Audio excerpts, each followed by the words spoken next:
સમાચારની શરૂઆત કરીએ બનાસકાંઠાથી તો બનાસકાંઠામાં વડાપ્રધાન નરેન્દ્ર મોદીનો 75મો જન્મદિવસ ઉમંગભેર ઉજવવાનો હતો ત્યારે સંયુક્ત કર્મચારી મોરચાના આયોજને નમો નામના જે રક્તદાન કેમ્પનું આયોજન કરવામાં આવ્યું છે જેમાં એસઆરપી અને પોલીસ જવાનો સહિત વિવિધ વિભાગના કર્મચારીઓએ ઉત્સાહભેર ભાગ લીધો ત્યારે રક્તદાન કેમ્પમાં 1000થી વધુ બ્લડ બોટલ એકત્રિત કરવામાં આવી આ સાથે જ હર ઘર ગંગાજલ અભિયાન હેઠળ 1000થી વધુ ગંગાજળની બોટલોનું વિતરણ પણ કરવામાં આવ્યું છે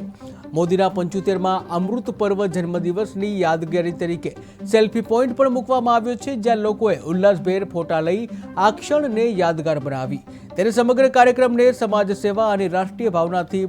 જે પ્રેરિત બનાવવાનો પૂરો પ્રયત્ન કરવામાં આવ્યો અને આની સાથે અમારા કમલેશભાઈ શાહે દરેક રક્તદાતાને ઓરિજિનલ ગંગાનું પવિત્ર જળ એક આટલી સરસ મજાની બોટલમાં આપ્યું છે એમને હું ખૂબ ખૂબ ધન્યવાદ આપું છું. ભારતના માનનીય વડાપ્રધાન શ્રી નરેન્દ્રભાઈ મોદીના જન્મદિવસ નિમિત્તે આજ રોજ પાલનપુરની આદર્શ શાળામાં બ્લડ ડોનેશનનો કેમ્પ રાખવામાં આવ્યો છે. અત્યાર સુધીમાં લગભગ 1000 બોટલ ઉપરનું એકત્રણ કરવામાં આવ્યું છે.